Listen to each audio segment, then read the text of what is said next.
आप सभी को यीशु सहाय आज की ऑनलाइन आराधना में आप सभी का स्वागत है। आज हम लोग हैं 26 सितंबर 2021 के प्रभुवार में पवित्र आत्मा के अवतरण पर्व के पश्चात 18वां प्रभुवार है। हमारे लिए विषय होगा पति और पत्नी, परिवार में पति और पत्नी। दाऊद अपने भजन में कहता है, भजन संहिता 127 का पहले पद में, यदि घर को यहोवा ना बनाए तो उसके बनाने वालों का परिश्रम व्यर्थ होगा। हम प्रार्थना करें।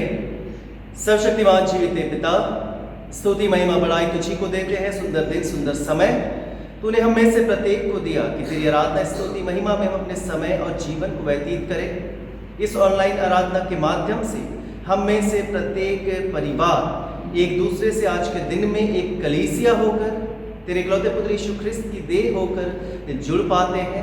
हम धन्यवाद देते हैं।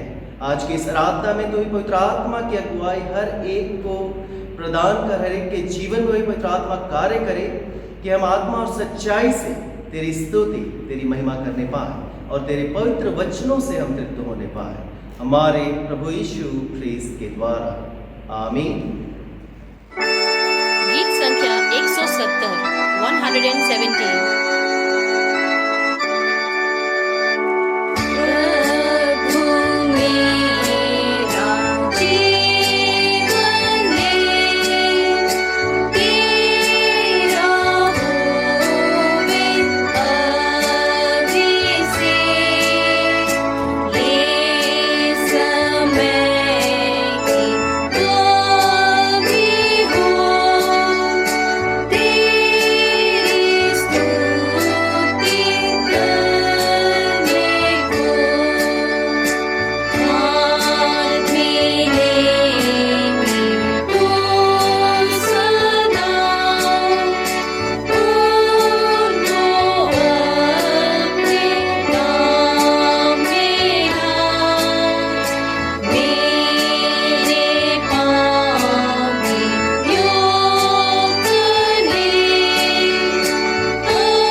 विशेष और कलेक्ट प्रार्थनाओं को प्रभु के सम्मुख अर्पण करेंगे। पवित्र आत्मा के अवतरण पर्व के पश्चात 18वां प्रभुवार की प्रार्थना। हे सर्वशक्तिमान परमेश्वर पिता, तेरा स्वभाव और नाम प्रेम है। यह वर दे कि जिनको तू विवाह के पवित्र बंधन में जोड़ देता है, वे अपने पारस्परिक प्रेम के माध्यम से तेरे और दूसरों के प्रेम में जीवन के अंत तक बढ़ते जाए। हमारे प्रभु यीशु ख्रीस्त के द्वारा, जो तेरे और पवित्र आत्मा के साथ एक परमेश्वर अब और सदा जीता और राज्य करता है। आमीन। हम प्रार्थना करेंगे हर एक परिवारों के लिए, अपनी आवश्यकताओं के लिए, और साथ ही हम बीमार जनों को भी स्मरण करेंगे, जिन्हें हम जानते हैं, जिन्हें हम नहीं भी जानते हैं। और इस महामारी के समय में जो भी इस बीमारी से ग्रसित हैं, हम उनके लिए भी प्रार्थना करेंगे। विशेष प्रार्थना निवेदन है श्री सिमोन धार, श्री चेतन हंसदा, जो शारीरिक तकलीफ में है, मानसिक तकलीफ में है, हम उनके लिए प्रार्थना करें। हे प्रभु परमेश्वर, तू अपने लोगों को शांति से निश्चित रहने के स्थानों में वास कराता है। हम तुझसे प्रार्थना करते हैं कि सब ख्रिस्ती परिवारों पर अपनी आशीष उंडेल। माता पिता भाई बहन बच्चों पर तू अपनी आशीष उंडेल, उनसे दुष्ट आत्मा के सब फंदों को दूर कर और अपने पवित्र सरदूतों को अपने दास दासियों बच्चों की रक्षा एवं शांति के लिए वास करने दे। तू ही जीवन का और स्वास्थ्य का दाता है। हम प्रार्थना करते हैं सब रोगियों पर दया दृष्टि कर, विशेषकर तेरे दास सिमोन, तेरा दास चेतन, जो गंभीर अवस्था में अस्पताल और घर में है। हम उनके लिए प्रार्थना करते हैं कि उन पर, उनकी सेवा करने वालों पर अपनी आशीष दे, कि वे तेरी इच्छा के अनुसार तन और मन में चंगे हो जाए। और पिता, हर एक जो इस महामारी से ग्रसित है, वो भी तेरी सामर्थ्य के द्वारा चंगाई को प्राप्त करे और निरंतर तुझे धन्यवाद की भेंट चढ़ाने वाले हो सके, हमारे प्रभु यीशु ख्रीस्त के द्वारा। आमीन। हम प्रार्थना करें कि सुसमाचार सारे जगत में फैल जाए। हे परमेश्वर, तूने सब जाति के मनुष्यों को एक ही लहू से सारी पृथ्वी पर वास करने के लिए उत्पन्न किया और अपने धन्य पुत्र को इसलिए भेजा कि जो दूर है और जो निकट है, दोनों को मेल का प्रचार करे। यह वर दे कि इस देश के सब लोग तुझे टटोल कर पाए। और हे स्वर्गीय पिता, उस प्रतिज्ञा को शीघ्र पूरा कर जो तूने की है, कि मैं सारे मनुष्यों पर अपना आत्मा उंडेलूंगा, हमारे त्राता यीशु ख्रीस्त के द्वारा। आमीन। हम पाप अंगीकार की प्रार्थना में जाएंगे। परमेश्वर ने संसार से ऐसा प्रेम रखा कि उसने अपना इकलौता पुत्र यीशु ख्रिस्त दे दिया, कि वह हमें पापों से बचाए, स्वर्ग में हमारे लिए निवेदन करता हो और हमें शाश्वत जीवन में पहुंचाए। इसलिए हम पश्चाताप और विश्वास के साथ अपने पापों का अंगीकार करें। हम परमेश्वर की कृपा से उसकी आज्ञाओं का पालन करने का और सब लोगों के साथ मेल मिलाप और प्रेम से रहने का दृढ़ संकल्प करें। पाप अंगीकार की प्रार्थना एक साथ करेंगे। प्रार्थना करें। हे सर्वशक्तिमान परमेश्वर, हमारे स्वर्गीय पिता, हमने मन वचन और कर्म से तेरे विरुद्ध और एक दूसरे के विरुद्ध पाप किया है। हमने अपनी अज्ञानता और दुर्बलता के कारण और जानबूझकर भी बुराई की है और भलाई करने में असफल रहे हैं। इन सब पापों के लिए हम सचमुच खेदित हैं और अंतःकरण से पश्चाताप करते हैं। तेरे पुत्र यीशु ख्रिस्त ने हमारे लिए अपने प्राण दिए, उसी के कारण हमने जो पाप किए उनको क्षमा कर और यह वर दे कि भविष्य में हम नया जीवन पाकर सदा तेरी सेवा करें, ताकि तेरे पवित्र नाम की महिमा हो। आमीन। सर्वशक्तिमान परमेश्वर उन सब को क्षमा करता है जो एक दूसरे को क्षमा करते और सच्चा पश्चाताप करते हैं। वह हम सब पर दया करे, हमारे सब पापों को क्षमा करे, उन सबको छुटकारा दे, सब भले कामों में हमें स्थिर और सबल करे और शाश्वत जीवन में बनाए रखे। आमीन। परमेश्वर का धन्यवाद हो।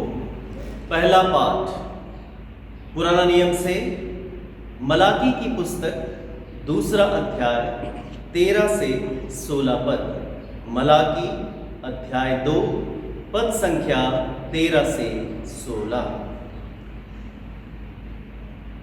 फिर तुमने यह दूसरा काम किया है कि तुमने यहोवा की वेदी को रोने वालों और आहें भरने वालों के आंसुओं से भिगो दिया है, यहाँ तक कि वह तुम्हारी भेंट की ओर दृष्टि तक नहीं करता और न प्रसन्न होकर उसको तुम्हारे हाथ से ग्रहण करता है। तुम पूछते हो ऐसा क्यों? इसलिए क्योंकि यहोवा ने तेरे और तेरी उस जवानी की संगिनी और ब्याही हुई स्त्री के बीच साक्षी हुआ था, जिससे तूने विश्वासघात किया है। क्या उसने एक ही को नहीं बनाया, जबकि और आत्माएं उसके पास थी? और एक ही को क्यों बनाया? इसलिए कि वह परमेश्वर के योग्य संतान चाहता है। इसलिए तुम अपनी आत्मा के विषय में चौकस रहो, और तुम में से कोई अपनी जवानी की स्त्री से विश्वासघात ना करे, क्योंकि इज़राइल का परमेश्वर यहोवा यह कहता है, मैं स्त्री त्याग से घृणा करता हूँ, और उससे भी जो अपने वस्त्र को उपद्रव से ढांपता है। इसलिए तुम अपनी आत्मा के विषय में चौकस रहो और विश्वासघात मत करो। सेनाओं का यहोवा का यही वचन है, या परमेश्वर का वचन है। परमेश्वर का धन्यवाद हो। दूसरा पाठ नया नियम से कुरिन्थियों के नाम पौलुस प्रेरित की पहली पत्री, उसका 13 अध्याय 1 पद से अंत तक। पहला कुरिन्थ अध्याय 13 पद संख्या 1 से 13। यदि मैं मनुष्यों और स्वर्गदूतों की बोलियां बोलूं और प्रेम न रखूं, तो मैं ठनठनाता हुआ पीतल और झनझनाती हुई झांझ हूँ। और यदि मैं भविष्यवाणी कर सकूं और सब भेदों और सब प्रकार के ज्ञान को समझूं, और मुझे यहाँ तक पूरा विश्वास हो कि मैं पहाड़ों को हटा दूं, परंतु प्रेम न रखूं, तो मैं कुछ भी नहीं। यदि मैं अपनी संपूर्ण संपत्ति कंगालों को खिला दूं, या अपनी देह जलाने के लिए दे दूं, और प्रेम न रखूं, तो मुझे कुछ भी लाभ नहीं। प्रेम धीरजवंत है और कृपालु है। प्रेम डाह नहीं करता, प्रेम अपनी बड़ाई नहीं करता और फूलता नहीं। वह अनरीति नहीं चलता, वह अपनी भलाई नहीं चाहता, झुंझलाता नहीं, बुरा नहीं मानता, कुकर्म से आनंदित नहीं होता, परंतु सत्य से आनंदित होता है। वह सब बातें सह लेता है, सब बातों की प्रतीति करता है, सब बातों की आशा रखता है, सब बातों में धीरज धरता है। प्रेम कभी टलता नहीं। भविष्यवाणियाँ हो तो समाप्त हो जाएंगी, भाषाएं हो तो जाती रहेंगी, ज्ञान हो तो मिट जाएगा, क्योंकि हमारा ज्ञान अधूरा है और हमारी भविष्यवाणी अधूरी। परंतु जब सर्वसिद्ध आएगा तो अधूरा मिट जाएगा। जब मैं बालक था तो मैं बालकों के समान बोलता था, बालकों का सा मन था, बालकों की सी समझ थी। परंतु जब सयाना हो गया तो बालकों की बातें छोड़ दी। अभी हमें दर्पण में धुंधला सा दिखाई देता है, परंतु उस समय आमने सामने देखेंगे। इस समय मेरा ज्ञान अधूरा है, परंतु उस समय ऐसी पूरी रीति से पहचानूंगा जिसे मैं नहीं पहचाना गया हूँ। पर अब विश्वास, आशा, प्रेम ये तीनों स्थायी हैं, पर इनमें सबसे बड़ा प्रेम है। या परमेश्वर का वचन है। परमेश्वर का धन्यवाद हो। गीत संख्या 220, हिम नंबर 220।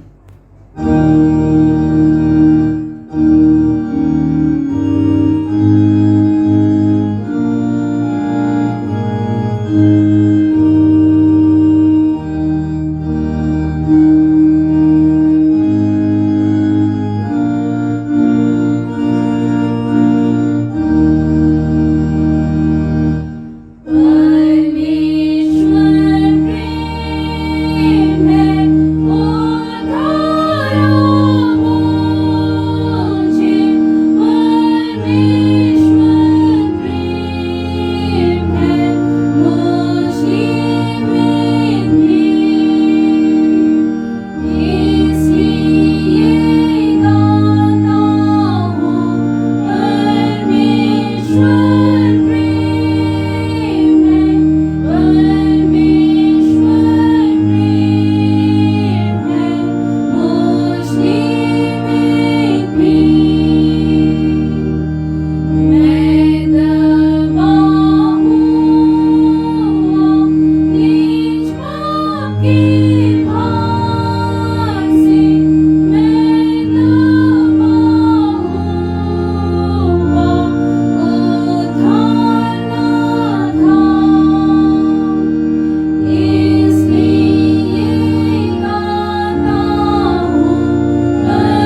सुसमाचार पवित्र मरकुस रचित सुसमाचार उसके 10वें अध्याय में लिखा है और उसके दूसरे पद से पवित्र सुसमाचार आरंभ होता है।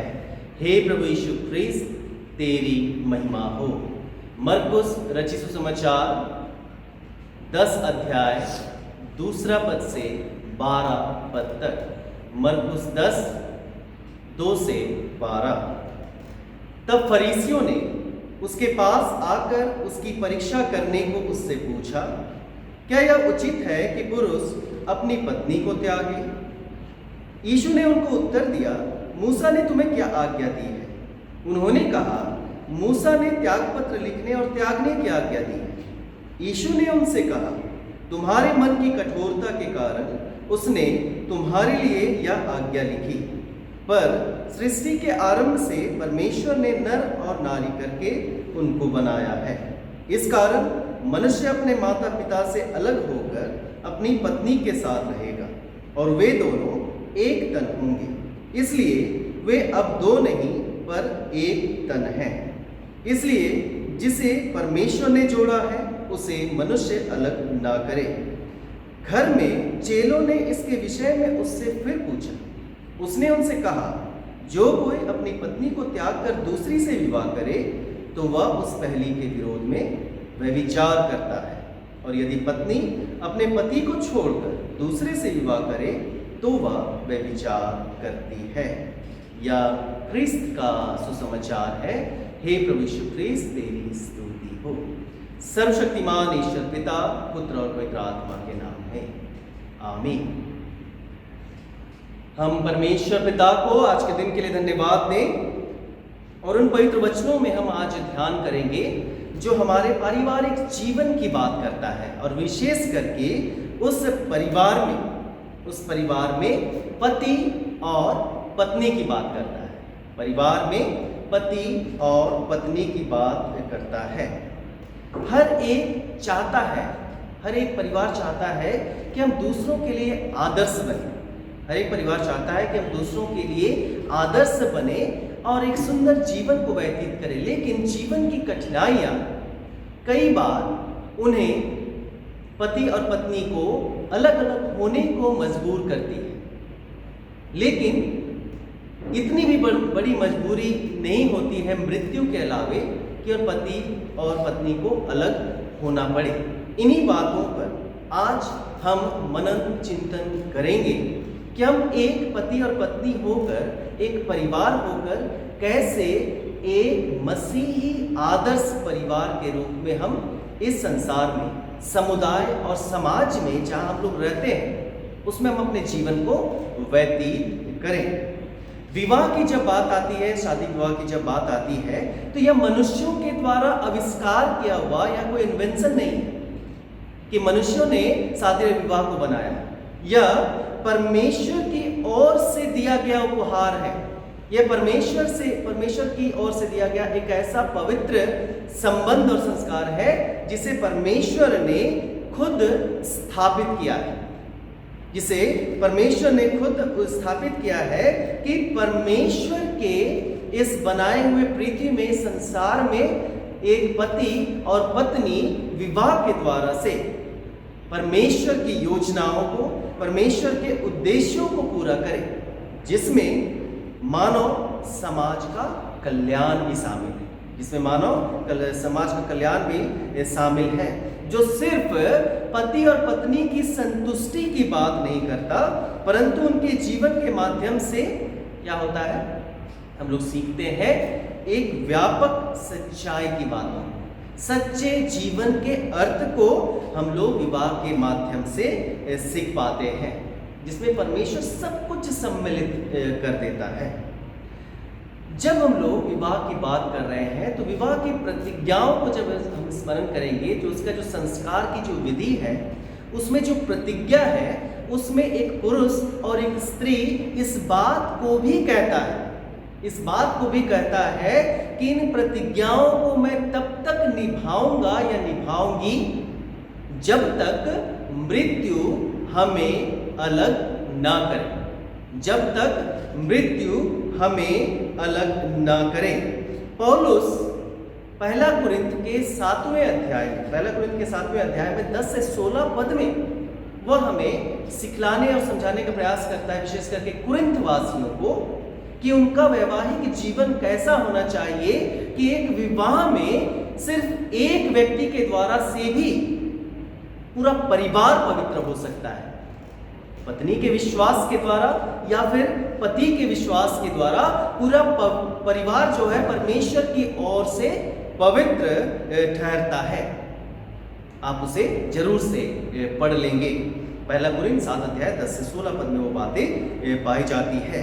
तो जब हम लोग परमेश्वर की योजना की बात करते हैं तो परमेश्वर की योजना में सबसे बड़ी और विशेष बात यह है कि उत्पत्ति 2 अध्याय का 24 पद में ही वचन कहता है, एकदम सृष्टि हुआ और उसी आरंभ में ही परमेश्वर ने बतला दिया कि इस कारण पुरुष अपने माता पिता से अलग रहेगा और अपनी पत्नी से मिला रहेगा, और आगे लिखता है कि वे एक ही तन बने रहेंगे।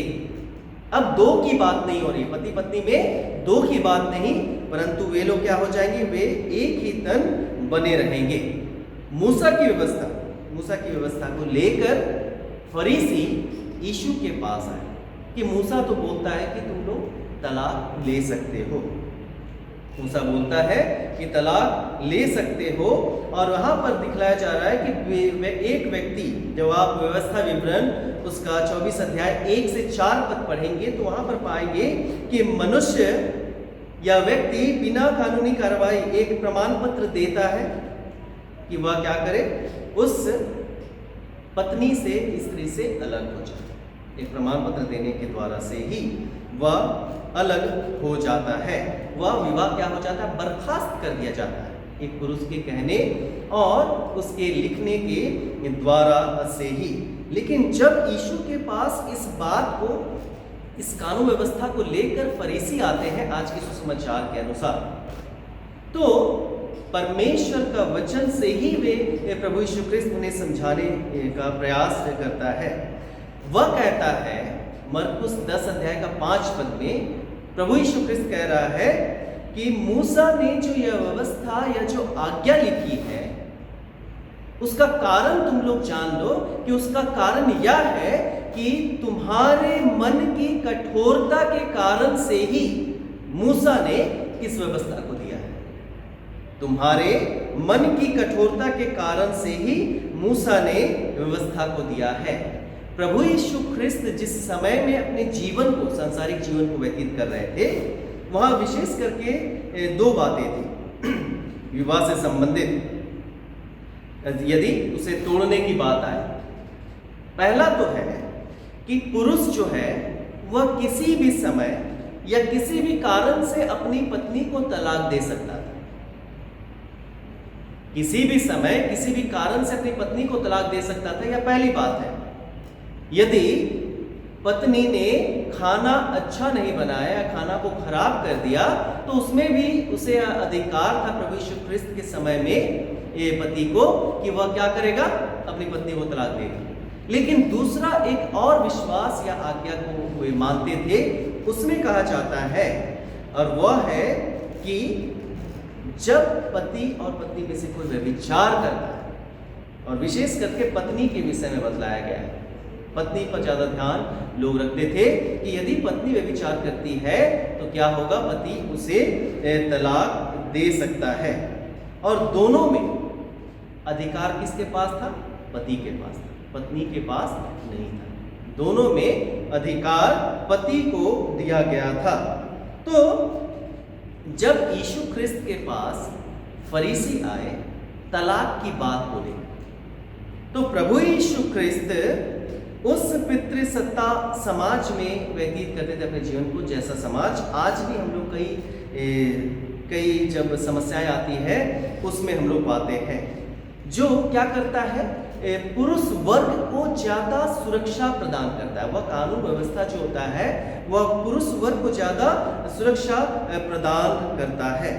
लेकिन प्रभु यीशु ख्रिस्त कहता है कि यदि पत्नी के जीवित रहते, यदि एक पुरुष, चेलों को यीशु ख्रिस्त समझा रहा है कि पत्नी के जीवित रहते यदि पुरुष क्या करता है, दूसरी स्त्री से विवाह करता है, दूसरी को पत्नी बनाता है, तो आप क्या करता है, पहली के विरोध में व्यभिचार करता है।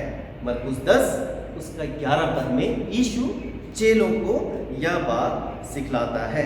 और जब तलाक की बात को लेकर वे लोग यीशु के पास आए, तो यीशु ख्रिस्त व्यवस्था विवरण से ज्यादा परमेश्वर की व्यवस्था की ओर उनको ले गया। व्यवस्था विवरण में तलाक की बात है, लेकिन जब हम उत्पत्ति में जाते हैं, मतलब व्यवस्था विवरण से उत्पत्ति की ओर, इसका अर्थ क्या है, मूसा से हम परमेश्वर की ओर जाते हैं। जब तलाक की बात आती है, जब अलग होने की बात आती है, तो हमें किस ओर जाना है, नियम कानून से ज्यादा हमें परमेश्वर की ओर जाना है, कि परमेश्वर ने विवाह के द्वारा ही हमसे वाचा बांधी है और हमसे प्रतिज्ञाओं को किया है। तो हम किसकी ओर जाते हैं, जैसा यीशु ख्रिस्त बतलाता है कि वह परमेश्वर की ओर जाता है और उनसे कहता है कि क्या है, पुरुष क्या होगा और स्त्री क्या होगी, वे दो नहीं अब एक तन होंगे। क्योंकि फरीसी लोग जो है वो यीशु ख्रिस्त की परीक्षा करने के लिए कि कैसे उसे हम लोग बातों में फंसाए, कानून व्यवस्था के आधार पर उसे दंड दिलवाए, इन्हीं फिराक में लगे रहते थे। इसलिए फरीसियों ने इस व्यवस्था, इस बात को लेकर, तलाक के विषय को लेकर प्रभु यीशु ख्रिस्त से सवाल पूछ दिया। जब हम लोग इसी सुसमाचार में, मरकुस सुसमाचार में 6ठे अध्याय में जाएंगे, तो वहां पाएंगे कि जब एक राजा ने, हेरोदेस अंतिपस ने हेरोदियास से विवाह किया, तो उस समय यूहन्ना बपतिस्मा दाता को मार डाला। यूहन्ना बपतिस्मा दाता को मार डाले जाने का कारण यही था कि उसने क्या किया, हेरोदेस अंतिपास को, जिसने अपने भाई की पत्नी हेरोदियास से विवाह किया था, हेरोदेस के भाई का क्या नाम था, फिलिपुस था, उसकी पत्नी से जो उसने विवाह किया था, इस कारण से मरकुस रचित सुसमाचार 6ठा अध्याय का 18 पद से आगे में यूहन्ना बपतिस्मा दाता हेरोदेस को बोलता है कि यह उचित कार्य नहीं है, या परमेश्वर की दृष्टि में गलत है, और उसकी जो पत्नी, जो उसके भाई की पत्नी थी, बन चुकी थी, वह ईर्ष्या के कारण से क्या की, यूहन्ना को मरवा डाला। तो यहाँ हम लोग देखते हैं कि उन बातों को फरीसी लोग भी जानते थे, तो इसलिए वैसे ही उन्होंने क्या प्रयास किया कि यीशु ख्रिस्त के साथ भी हम लोग ये काम कर सकते हैं। यीशु ख्रिस्त के साथ भी हम लोग ये काम कर सकते हैं, क्योंकि हेरोदेस अंतिपास जो है वह यीशु ख्रिस्त को भी जानता था। क्योंकि जब यीशु ख्रिस्त ने प्रचार आरंभ किया, तब अनेक लोग कहने लगे कि यूहन्ना बपतिस्मा दाता फिर से जीवित हो गया है, वह यूहन्ना बपतिस्मा दाता फिर से जीवित हो गया है, जो मरकुस का ही 6ठा अध्याय का 14 से 16 पद में है। तो हेरोदेस उनको जानता था। तो हम लोग देख सकते हैं कि कैसी परीक्षा में डालने के लिए और साथ ही यीशु की परीक्षा करने के लिए फरीसी लोग यीशु के पास आकर इन बातों को कहे। लेकिन यीशु यही कहता है कि तुम्हारे मन की कठोरता के कारण, हमारे मन की कठोरता के कारण यह तलाक की व्यवस्था मूसा ने अपने समय में तुम्हें प्रदान की है। ख्रिस्त में चेले भी इस बात से असहज हो गए कि 3 बातों को प्रभु हमसे बतलाना और कहना चाहता है। यीशु ख्रिस्त के कथन के अनुसार कई बातें आरंभ से ही, कई बार जब अपने जीवन को व्यतीत करते हैं, हमें कई बातें असहज लग सकती हैं, वह हमारी सोच के अनुसार, हमारी समझ के अनुसार उसके वचन हमारे जीवन में, हमारे परिवार में, पति और पत्नी में फिट नहीं बैठ सकते। लेकिन प्रभु यीशु ख्रिस्त सरल भाषा में हम यही समझाने का प्रयास करता है कि हम असहजता तो महसूस करते हैं, हम तकलीफ में तो होते हैं, लेकिन परमेश्वर ने एक पति और पत्नी को विवाह में जोड़ा है। वे दोनों अब अलग नहीं हैं, वे दोनों एक हैं। उन्होंने परमेश्वर के सामने प्रतिज्ञा की है कि मैं मृत्यु तक तेरे संग रहूं और जब तक कि मृत्यु हमें अलग ना कर दे। तो ख्रिस्त में अतिप्रिय, हमें हमारा जीवन असहज लग सकता है हमारे मनों की कठोरता के कारण से। कई व्यवस्था नियम हमें दिए जाते हैं, लेकिन अलग होने से ज़्यादा, किसी से दूर होने से ज़्यादा हमें परमेश्वर की ओर जाना है, क्योंकि परमेश्वर ने ही इस वाचा को, इस व्यवस्था को, इस विधि को, इस विवाह के संस्कार को ठहराया है। वह मनुष्य को कैसे रचा है? परमेश्वर ने मनुष्यों को नर और नारी करके अपनी समानता में बनाया। परमेश्वर ने मनुष्यों को नर और नारी करके अपनी समानता में बनाया है। और मलाकी की पुस्तक भी हमें यही बात सिखलाता है कि हमें विश्वासघाती नहीं होना है। कई लोग तकलीफ में हैं और तकलीफ के कारण से परमेश्वर की जो वेदी के पास लोग जाते हैं, उनके आंसुओं से वेदी भीग रही है, इसलिए धन्यवाद परमेश्वर का भेंट ग्रहण नहीं किया जा रहा है, परमेश्वर उसे ग्रहण नहीं कर रहा है, क्योंकि समाज क्या हो गया है? अनैतिक हो गया है। समाज अनैतिक हो गया है, इसलिए उस दुर्दशा से, उस विश्वासघात की बातों से हमें अपने आप को अलग रखना होगा। हमें तलाक से कहीं अधिक परमेश्वर की प्रतिज्ञाओं और अपनी वाचाओं को की ओर ध्यान देने की आवश्यकता है। परमेश्वर का पुत्र यीशु ख्रिस्त फरीसियों को उसी ओर ले गया। मूसा की व्यवस्था से कहीं अधिक उसने क्या बतलाया कि परमेश्वर ने क्या कहा है कि मनुष्य के लिए जो आज्ञा निर्धारित है, वहां लिखता है कि इस कारण मनुष्य, मरकुस 10:7 से आगे में, कि प्रभु कह रहा है इस कारण मनुष्य अपने माता पिता से अलग होकर अपनी पत्नी के साथ रहेगा और वे दोनों एक तन होंगे, इसलिए वे अब दो नहीं पर एक तन है। इसलिए जिसे परमेश्वर ने जोड़ा है उसे मनुष्य अलग ना करे। जिसे परमेश्वर ने जोड़ा है उसे मनुष्य अलग ना करे। मन हमारे कठोर हो सकते हैं, इस कारण से नियम व्यवस्थाएं बनाई गई, लेकिन विवाह का बंधन तो परमेश्वर के द्वारा दिया गया बंधन, परमेश्वर के द्वारा परमेश्वर की उपस्थिति में की गई प्रतिज्ञाएं हैं, उसकी वाचा है कि वह सदा हमारे संग साथ रहेगा। इसलिए ख्रिस्त में अतिप्रिय, यीशु ख्रिस्त के अनुसार विवाह जो है वह समुदाय के लिए एक आदर्श है, वह एक परिवार, एक समाज को भी दिखलाता है कि हम कैसा जीवन व्यतीत कर रहे हैं। लोग सीखते हैं कि यह विवाहित जोड़ा जिनकी अलग अलग इच्छाएं थी, चिंताएं थी, रुचि अलग अलग थे, पति पत्नी जब तक वे लोग नहीं बने थे उनकी कमजोरियां अलग थी, ताकत अलग थे और उनकी खुशियां अलग अलग थी, लेकिन फिर भी वे क्या होते हैं? परमेश्वर की निकटता में एक नए जीवन का आरंभ करते हैं, एक नए समाज, एक नए परिवार का आरंभ करते हैं। इसलिए तकलीफ की बातों में, संकट की बातों में, अलग होने की बातों में हम तलाक नियम की बात ना करें, परंतु परमेश्वर के निकट की गई प्रतिज्ञाओं को स्मरण करें कि परमेश्वर ने कहा है कि जिसे परमेश्वर ने जोड़ा है उसे कोई मनुष्य अलग ना करे। तो आइए हम परमेश्वर से प्रार्थना करें कि परमेश्वर की इच्छा के अनुसार प्रत्येक परिवार एक सुंदर आदर्श समाज और समुदाय के लिए पति और पत्नी होकर विशेषकर प्रस्तुत करने पाए। प्रार्थना करें। हे ईश्वर पिता, हम तेरा धन्यवाद करते हैं इन वचनों के लिए कि तूने हमें एक आदर्श परिवार, पति और पत्नी होकर बनने के लिए बुलाया है। तू ही ने विवाह के संबंध को स्थापित किया है। नियम विधि व्यवस्थाएं कई हो सकती है, वह हमारे मन की कठोरता को और बढ़ा सकता है, परंतु तुझ परमेश्वर की वाचा, तेरी प्रतिज्ञा, तेरा प्रेम हमारे जीवन को बदल डालता है। पिता परमेश्वर पौलुस भी, तेरा दास पौलुस भी अपने वचन में कहता है कि हमारे लिए विश्वास भी है, हमारे लिए आशा भी है, लेकिन उन दोनों से बढ़कर हमारे जीवन का प्रेम है। हम उसी प्रेम में बने रहें, तुझ परमेश्वर के प्रेम में, आपसी प्रेम निरंतर बने रहें, ताकि हम तुझ परमेश्वर की राज्य की बढ़ती के लिए एक आदर्श जीवन प्रस्तुत करने वाले हो सके, एक सुंदर गवाही देने वाले हो सके। हे पिता, वचनों के लिए हम तेरा धन्यवाद करते हैं और प्रार्थना मांगते हैं उद्धारकर्ता यीशु ख्रीस्त के। हम अपने विश्वास की घोषणा करें प्रेरितों के विश्वास वचन के द्वारा। मैं सर्वशक्तिमान पिता, स्वर्ग और पृथ्वी के सृष्टिकर्ता परमेश्वर पर विश्वास करता हूँ। मैं उसके इकलौते पुत्र हमारे प्रभु यीशु ख्रीस्त पर विश्वास करता हूँ। वह पवित्र आत्मा के सामर्थ से गर्भ में आया और कुंवारी मरियम से जन्मा। उसने पुन्तियुस पिलातुस के शासन में दुख भोगा, वह क्रूस पर चढ़ाया गया, मरा और गाड़ा गया और मृतकों के लोक में उतरा।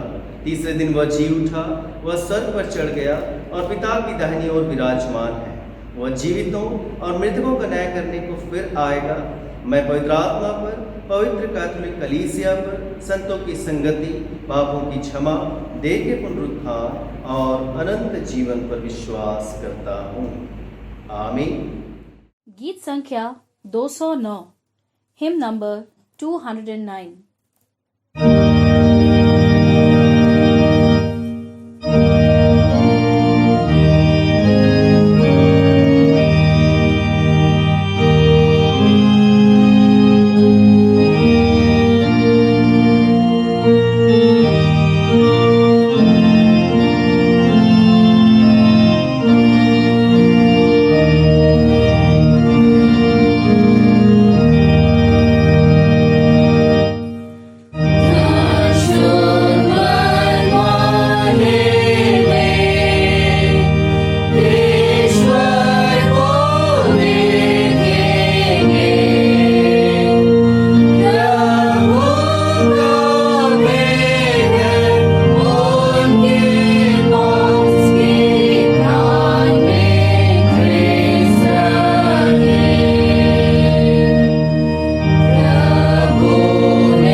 प्रत्येक दानों को प्रभु के सन्मुख अर्पण किया है, हम प्रभु के निकट लाए कि परमेश्वर की आशीष उन दानों पर हो।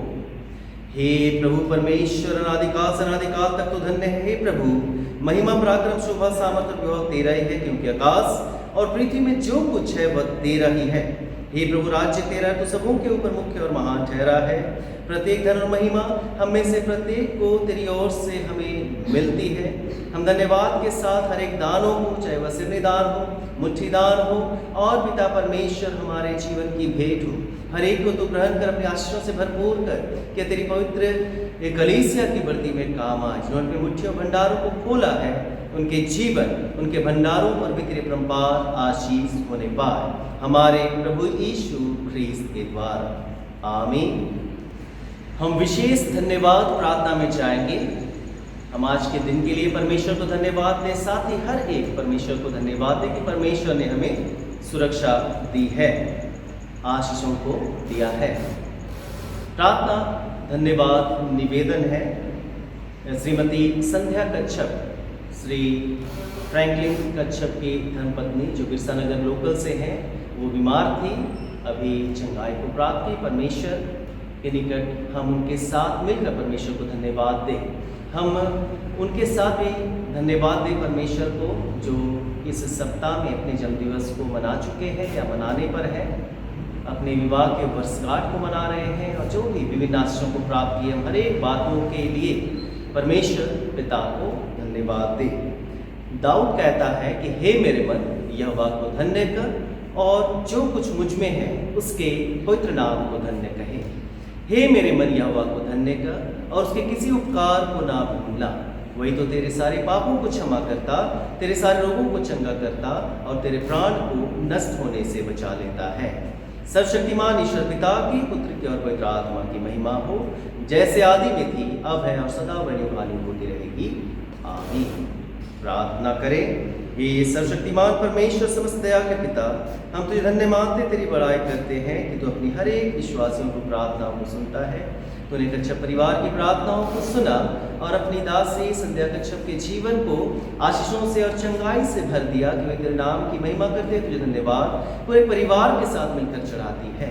तो इनके धन्यवादित जीवन को ग्रहण कर पूरे परिवार के लिए प्रार्थना करते हैं कि हर एक जनों पर तेरी आशीष हो, उनकी हर एक योजनाएं तेरी इच्छा के अनुसार सफल होने पाए और तेरे नाम का धन्यवाद पूरा परिवार मिलकर करने पाए। पिता, हम प्रार्थना करते हैं, धन्यवाद देते हैं उन लोगों के लिए भी, उन बच्चों के लिए भी, बड़ों के लिए भी जो आज के दिन में और पूरे सप्ताह में या बीते सप्ताह में अपने जन्मदिवस को मनाए हैं, विवाह के वर्षगांठ को मनाए हैं।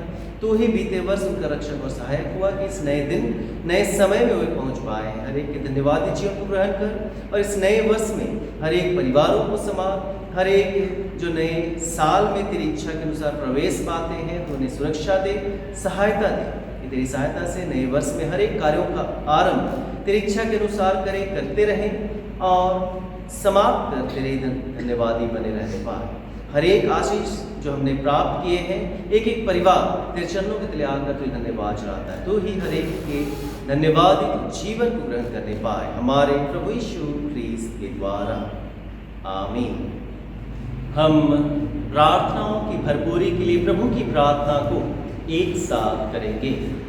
हे हमारे पिता, तू जो स्वर्ग में है, तेरा नाम पवित्र माना जाए, तेरा राज्य आए, तेरी इच्छा स्वर्ग में पूर्ण होती है वैसे पृथ्वी पर भी हो। हमारे दिन भर की रोटी आज हमें दे, हमारे अपराधों को क्षमा कर जैसे हमने अपने अपराधियों को क्षमा किया है। हमें परीक्षा में ना डाल परंतु बुराई से बचा, क्योंकि राज्य, पराक्रम और महिमा अब और सर्वदा तेरी है। आमीन। हम समापन प्रार्थना में जाएंगे। दयालु जीवित अनुग्रहकारी पिता परमेश्वर, तूने प्रतिज्ञा की है जहाँ 2 या 3 मेरे नाम पर एकत्रित होते मैं उनका मांगा वर उन्हें देता हूँ। हे पिता परमेश्वर, आज के दिन में पति पत्नी होकर, बच्चे होकर, एक एक परिवार होकर हम इस ऑनलाइन आराधना में सम्मिलित हो पाए हैं। हम सभी तेरा धन्यवाद करते हैं। तूने हमारी अयोग्यता पर विचार ना किया परंतु हमारे जीवन की आराधना को, हमारे जीवन को तूने ग्रहण किया है, हमारे परिवारों को तूने ग्रहण किया है। धन्यवाद देते आज के प्रत्येक वचनों के लिए जो हमें एक सुंदर संबंध परिवार में, पति पत्नी और बच्चों में स्थापित करने को सिखलाता है। होने दे कि हम एक मसीही परिवार होकर, आदर्श परिवार होकर समाज के लिए भी एक अच्छा उद्देश्य और अच्छा आदर्श छोड़ने पाए, ताकि उसके द्वारा से तुझ परमेश्वर का प्रेम हम एक दूसरे से बांटने वाले हो सके। इस आराधना के लिए फिर से तेरा धन्यवाद करते हैं। बाकी के समय और जीवन को तेरे हाथ में सौंपते हुए प्रार्थना मांगते हैं उद्धारकर्ता यीशु ख्रिस्त के नाम में। आमीन। हम परमेश्वर के आशीर्वाद को ग्रहण करें। परमेश्वर की शांति जो सारे समझ से परे है, परमेश्वर के और उसके पुत्र हमारे प्रभु यीशु ख्रीस्त के ज्ञान और प्रेम में आप सबके हृदय विचारों को सुरक्षित रखे। अब सर्वशक्तिमान परमेश्वर पिता, परमेश्वर पुत्र, परमेश्वर पवित्र आत्मा की आशीष आप पर हो और आपके साथ सर्वदा रहे। आमीन। शांति से पूर्ण होकर जाए, प्रभु से प्रेम रखें, और उसकी सेवा करें। ख्रिस्त के नाम में आमीन। आप सभी को यीशु सहाय। गीत संख्या 181 181।